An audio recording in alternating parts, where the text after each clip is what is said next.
May hinihintay ka? Wala naman po. Ako ang puta. Ganda ka, no? Ano? Jopay nga pala. Na kita, alam kung tatanungin mo rin eh.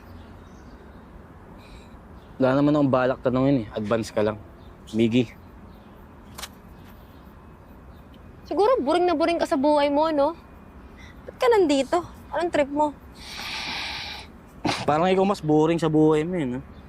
Kasi pupunta ka dito, kakausapin mo yung taong di mo naman kilala. Bad trip. Alam mo, bakit kaya ganun mga magulang, no? Pala desisyon. Sila yung pumipili ng kurso na hindi ko naman gusto. May osi ka ba? Ayoko pang mamatay, ayoko masira yung baga ko. Dahil mo sinasabi, pwede mo namang sabihin wala. Sabi kasi nila, mas maganda daw magsabi sa mga hindi mo kilala eh. No judgment. Miss, Jopay, una na ako ah. Teka lang. Teka muna, teka lang. Ito naman eh, kung ano nga lang sinasabihan ko, wala akong makausap kahit mukha kang di matino eh.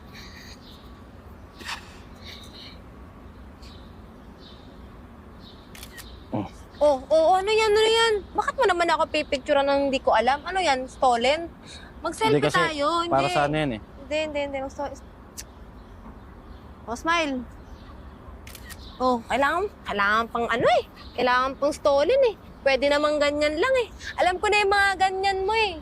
Bago ka matulog, titignan mo, tapos mag-aano ka, alam ko na yan. Uy, di ako nagaganon ha. Ay, naku, imposible.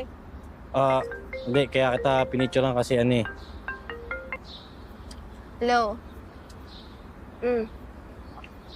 Sige na, pauwi na ako.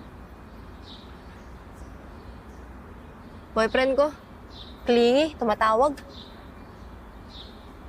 De, joke lang. Single ako. Wala akong boyfriend. Ikaw? Wala. Jopay, kailangan ko na talagang umalis eh. May gagawin ako eh. Yung tungkol sa litrato, kaya ako pala ginawa yun. Okay nga lang. Dahil mo naman sinasabi, papaliwanag ka pa, okay nga lang sa akin yun. Alam mo, kung kailangan umalis, mauna na ako. Basta pag nagkita tayo ulit, mapayag na ako. Miggy! See you!